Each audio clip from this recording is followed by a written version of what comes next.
Marlène et Jean-Claude sommes très heureux de te présenter une émission très spéciale afin de comprendre les faits d'actualité. Merci pour ta fidélité. Merci pour ta fidélité. Alors, aujourd'hui, tu vas découvrir quelque chose d'exceptionnel.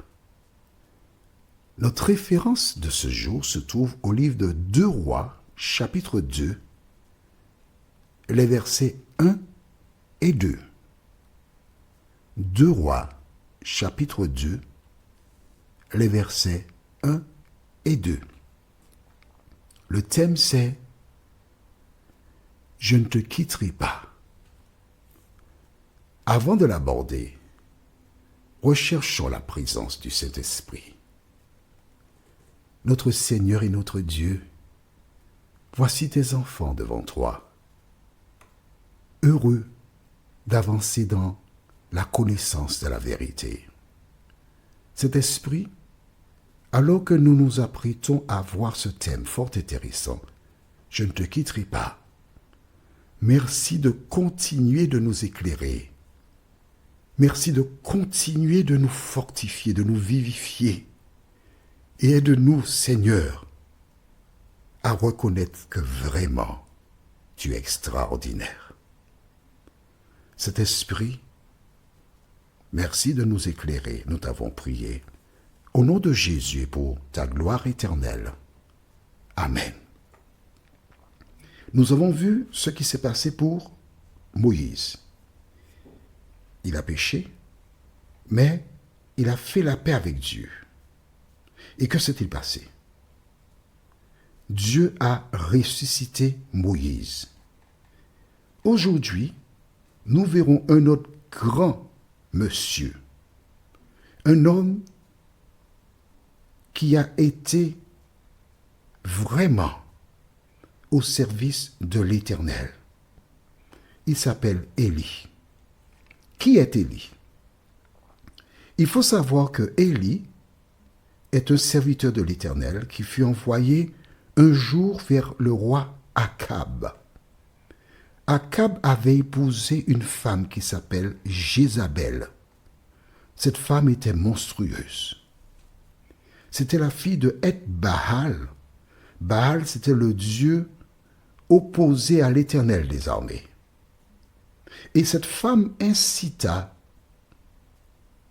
Akab à introduire dans le peuple d'Israël l'adoration de Baal.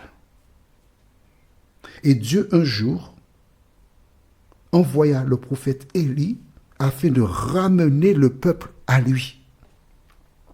Ce ne fut pas une chose facile, mais Dieu finalement remporta la victoire sur le mont Carmel, où Élie brilla pour l'Éternel.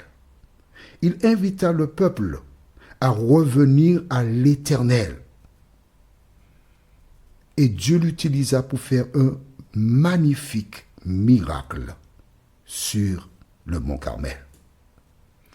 Ensuite, il a connu des périodes difficiles, comme tout humain. Mais l'Éternel était avec Élie.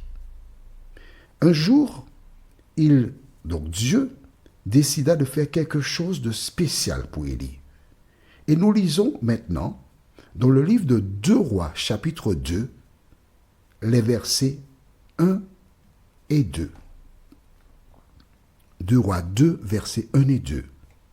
Lorsque l'Éternel fit monter Élie au ciel dans un tourbillon, Élie partait de Gilgal avec Élisée.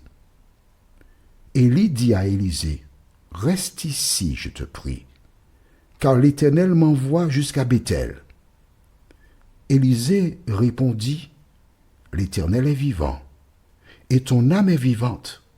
Je ne te quitterai point. » Et ils descendirent. Alors voici Dieu qui a décidé de faire monter Élie au ciel. Nous ne savons pas comment, mais Élie le savait. Mais Élie avait un serviteur qui le savait aussi.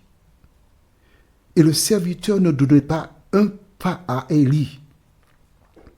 Élie cherche à se débarrasser du serviteur en lui disant « Reste ici ». Mais le serviteur lui répond « Je ne te quitte pas du tout, je reste là où tu es. Il n'est pas question que je te laisse. Parce que je veux rester avec toi. » Il est intéressant de voir à travers cela comment Dieu avait un projet. Et le projet était connu par d'autres personnes. La Bible ne nous donne pas tous les détails. Mais nous savons qu'Élie savait qu'il monterait au ciel ce jour-là. Mais nous savons que le serviteur, lui aussi, savait qu'Élie allait monter au ciel. Alors, tu noteras avec moi qu'il y a une différence. Parce que lui, Moïse, il est mort et nous voyons qu'il a été ressuscité. Tandis que là, Élie, il n'est pas mort. Et de son vivant, il est question de le faire monter vivant, sans passer par la mort. C'est très important, sans passer par la mort. Pourquoi lui a-t-il ce privilège de ne pas passer par la mort? Parce qu'il représente quelque chose d'autre. Tu veux que je t'explique là maintenant? D'accord. Moïse représente toutes celles et ceux qui mourront en Jésus. Ces personnes seront enterrées. Et Élie représente celui qui ne passera pas par la mort et ainsi héritera la vie éternelle. D'accord? En fait, là, je suis en train de faire une petite approche avec toi parce que nous verrons ça plus tard dans une autre édition. D'accord? Donc, Moïse et Élie sont des symboles qui nous assurent d'une chose, c'est que Dieu a un projet pour ses enfants. Et dans le projet de Dieu, il y a deux catégories. Ceux qui meurent dans le Seigneur et ceux qui seront vivants au retour de Jésus. Je me répète, je te dis que nous allons revenir dessus, mais je suis obligé de t'expliquer ça comme ça dans ce premier temps. Moïse représente ceux qui sont morts en Jésus et ressusciteront au retour de Jésus. Et Élie représente ceux qui seront vivants au retour de Jésus. Ces deux catégories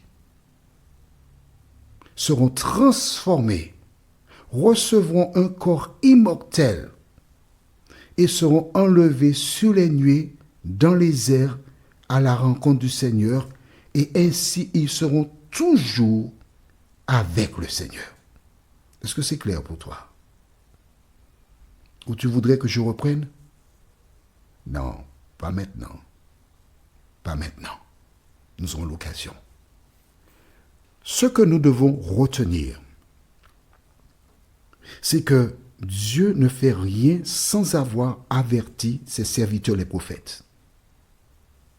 Voilà pourquoi le serviteur ne voulait pas lâcher Élie. Mais la question que je me suis posée quand j'ai lu cela pour la première fois, pourquoi Élie voulait se débarrasser du serviteur? Il pouvait être là, voir, être un témoin et raconter aux autres ce qu'il a vu. Mais non, Dieu ne voulait pas que les choses soient ainsi. Dieu a donc incité, dit à Élie, débrouille-toi, il faut te débarrasser du serviteur. Mais le serviteur qui a eu l'information, lui à son tour, il ne voulait pas lâcher Élie. Parce que si Élie monte au ciel, il a une bénédiction spéciale. Il peut faire quelque chose pour moi. S'il monte au ciel, je peux lui demander de faire un miracle dans ma vie. Il y a quelque chose. Mais cet homme-là qui sera enlevé, je veux rester en sa compagnie. Je ne peux pas le laisser partir. Parce que sa vie, il y a quelque chose en lui, puisqu'il a été élu.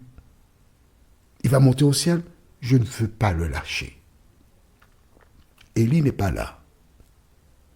Mais Jésus, oui, par la foi, le Saint-Esprit, ils sont là avec une mission, t'accompagner, t'aider à grandir afin que tu puisses un jour, toi aussi, monter au ciel et vivre pendant l'éternité avec le Sauveur du monde. Que penses-tu? Qu'en penses-tu donner ton cœur à Jésus? Notre prochaine étude s'intitule « Sais-tu » Sais-tu S-A-I-S-T-U 2 Rois chapitre 2 verset 3. 2 Rois chapitre 2 verset 3. En fait, nous resterons pendant au moins 6 autres études dans le même chapitre de 2 Rois. Prions. Notre Seigneur et notre Dieu, merci une fois de plus pour ta parole. Merci pour la grâce. Cet esprit, merci de continuer de nous éclairer. Ô Dieu, tandis que tout s'écroule autour de nous, nous sommes heureux de savoir que tu es là.